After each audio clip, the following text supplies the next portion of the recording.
welcome to The Culture Bar, an arts and culture podcast series brought to you by Harrison Parrott.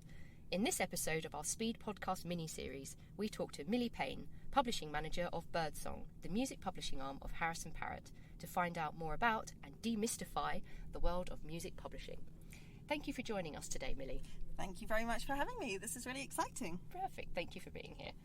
Seeing as this is a speed podcast, we will jump right into the nitty-gritty. So, Millie, please tell us, what is music publishing? Well, in the nature of it being a speed podcast, I'm going to summarise music publishing somehow in one sentence.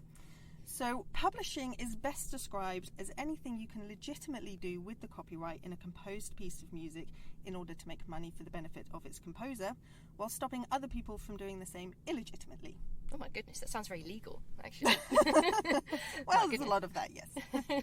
So, Millie, what does a music publisher actually do within music publishing? Yeah, so I think a lot of people, particularly those who don't work in the music industry, think music publishing is simply creating books and selling them.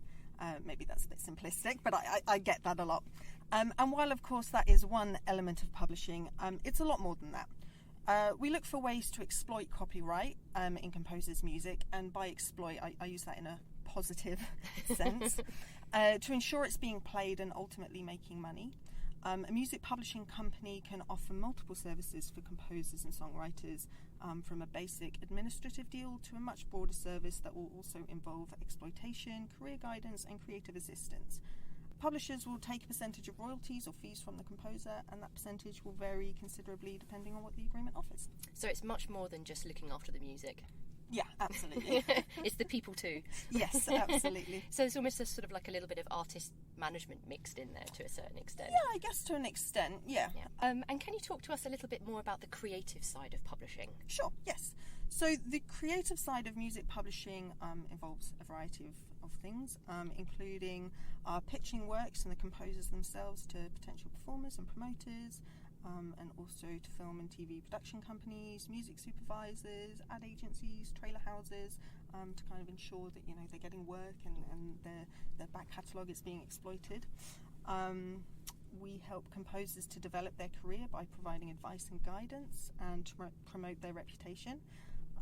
For example, a composer might only be known in quite a niche area, but is keen to expand their reputation. For example, they may be known as a choral composer only in Scotland, and they may want help being introduced to the rest of the UK and internationally, or they may have an array of orchestral scores sat in a drawer, but they're too nervous to showcase it. So we're kind of there to help them with that and broaden their reputation. A lot of publishers, of course, help with the creation of sheet music, as I mentioned before, which can include editorial services, and in the case of orchestral and ensemble works, manufacturing sets of performance materials, which are then generally made available on hire. A lot of publishers, not so much Birdsong, but a lot of publishers create educational materials. Many classical publishers have a team dedicated to producing materials for schools and instrumental teaching. And something that Birdsong is really keen to work on is seeking commissions and new opportunities for composers, and can also work creatively on bespoke music for projects such as ads and trailers. The list is endless, really. Gosh, that's really broad. So when you're kind of trying to find new opportunities for composers, would that be literally you going out and finding orchestras or finding venues or finding, I don't know, like a brand or something that needs music for? Is it literally anything and everything? Yeah, exactly. Like, we'll be out talking to performers and orchestras and, showcasing our composers to them. So how do composers make money from their work? So there are loads of ways composers can make money. Anytime a piece is performed in public, the writer or publisher is owed money. This can be in the most obvious place, like a live venue, but also it doesn't have to be a live performance. So it can be pubs, clubs, hotels, shops, Spotify, the radio, planes, anywhere really. Planes? Yep. And the performing right is generally licensed by the performing right organisation, so there'll be a royalty generated from each performance. Composers can make money by reproducing their composition. So these used to be in the kind of obvious way, like via vinyl and CD, but nowadays recordings are made and distributed digitally.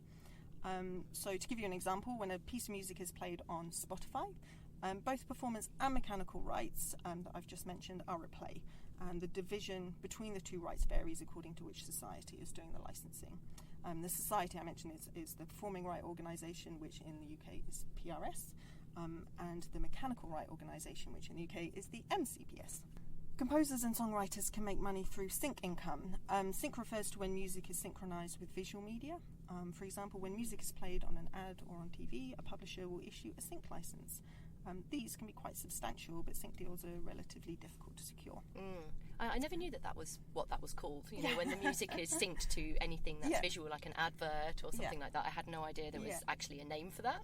I just thought it was it's just music in an advert, you know, or a jingle. I know that sounds terrible, but you know, a jingle or something. But actually, that makes a lot more sense. That it is a whole separate part of the whole package, really, of music publishing, isn't it? That it's this whole area on its own, and like you said, it must be really hard to get those kind of deals in place because they must be quite lucrative as well. I mean, I think, you know, the most famous examples are Audi being synced on every car ad. Just, you know, the last couple of ways that composers can make money are grant rights and hire. So grant rights refers to music that's performed in a dramatic context on a stage, for example, opera, musicals, ballet, etc. And hire is hiring out scores to both amateur and professional performers. Oh, fantastic. So you have mentioned Birdsong a couple of times already, and it will be great for you to tell us a bit more about Birdsong and how it's different to maybe some other publishing houses. Sure. So Birdsong Music Publishing is the new publishing arm of Harrison Parrott. And it's in a unique position because of its close relationship to Harrison Parrott, who have a global network of artists and commissioning partners who can ensure a composer's music is being performed. And through our connections, we can offer a bespoke service tailored to the composer's needs. We carefully listen to and consult with the composer to determine where they need the most assistance and ensure that they are receiving the assistance and guidance that they need. And we're fortunate that we can offer management as well. The whole complete package. Absolutely, yes. And can you tell us a bit about the composers we have signed already at Birdsong?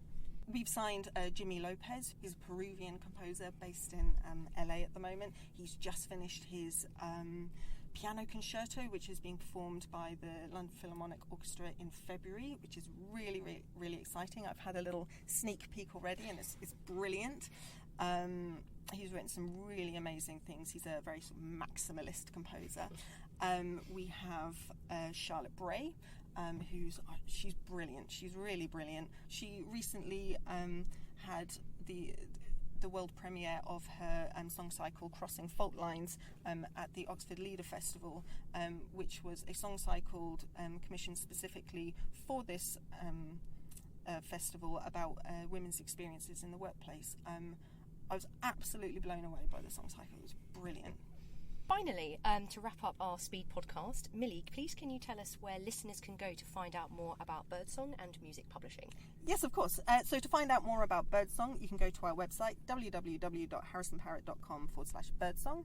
And to find out more about music publishing, the Music Publishers Association offers some brilliant training courses for complete novices and also intermediate courses and specialist courses. I've been to many myself and they're really great. And the Musicians Union website often has helpful articles for anyone interested in a career in music publishing. Perfect. Thank you very much, Millie, for giving us your insights into music publishing. Thank you very much for having me.